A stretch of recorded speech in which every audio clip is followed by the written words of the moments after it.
প্রেম ভক্তি কি আমার মহাপ্রভু বলছে মহাদন। কি দন গো? মহাদন।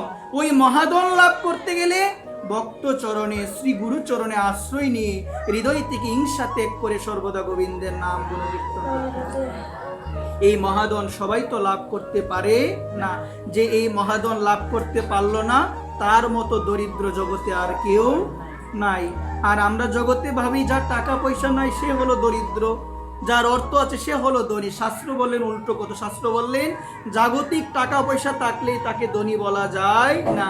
কৃষ্ণ ধন যার হৃদয়ে আছে সেই হলো জগতের সব থেকে বড় ধনী, সেই হলো জগতে সব থেকে বড় ধনী।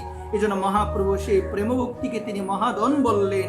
সেই মহাধন লাভ করতে গেলে সদ্গুরুদেবের চরণে আশ্রয় নিয়ে ভজন সাধনে যে প্রবৃত্ত হতে পেরেছে, সেই গুরু কৃপায়, সাধুগুরু বৈষ্ণবের কৃপায় সেই প্রেমধন লাভ করতে পারবে। একবার প্রেমসে বলো রাধে রাধে। এই জন্য সুধীবৃন্দ, আসুন আমাদের এখনো যে সময় আছে আমরা আমাদের সেই মন ভগবানকে দেওয়ার চেষ্টা করি। মন আমরা ভগবানকে দিব এবং ভগবানের কথা আমরা শ্রবণ করব। ভগবান কেন বললেন মনমনা ভব মদ্ভক্ত? ভগবান কেন বললেন? ভগবান বললেন তোমার মনটা আমাকে দাও, তুমি আমার ভক্ত হও, তুমি আমাকে নমস্কার করো, তুমি আমাকে পূজা করো। ভগবান কি সম্মানের কম অভাব? মা ভগবানের সম্মানের অভাব? যে ভগবান বললেন, ভগবান যদি অনন্ত কোটি বিশ্ব ব্রহ্মাণ্ডের মালিক হয়, ভগবানের যদি কোনো কিছুর অভাব না হয়, তাহলে ভগবান কেন বললেন মনমনা ভব, তোমার মনটা আমাকে দাও? কেন বলেন? অভাব ভগবানের না, ভগবানের কোনো কিছুর অভাব নাই। ভগবান বললেন যে তার মন আমাকে দেয়, যে আমাকে পূজা করে জগৎ তাকে পূজা করে, যে আমাকে সম্মান করে, যে আমাকে প্রণাম করে জগতের সবাই তাকে প্রণাম করে, যে আমাকে মালা চন্দন পরিয়ে দেয় জগতের সবাই তাকে মালা চন্দন পরিয়ে দেয়। ভগবান এগুলো কেন বললেন? যেমন আয়নার মধ্যে বিম্বের প্রতিবিম্ব দেখতে পাই, ঠিক তদ্রূপ যে ভগবানকে ভালোবাসে জগতের সবাই তাকে ভালোবাসে।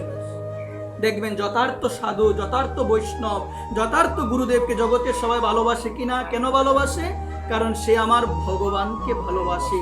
মনমনা ভব মদ্ভক্ত মজ্জাজি মাম নমস্কুরু মাম এইব এশ্বসি সত্যং তে প্রতি জনপ্রিয়সিমি। এ অর্জুন, আমি সত্যি তোমার কাছে প্রতিজ্ঞা করে বলছি, যে তার মন আমাকে নিবেদন করে, যে আমার ভক্ত হয়, যে আমার পূজা করে, যে আমাকে নমস্কার করে, সে আমার চরণ সে লাভ করে। ভগবান এগুলো বললেন আমাকে প্রণাম করো, আমার পূজা করো। কেন? ভগবান এই জন্য বললেন যে ভগবানকে পূজা করে জগতের সবাই তাকে পূজা করে।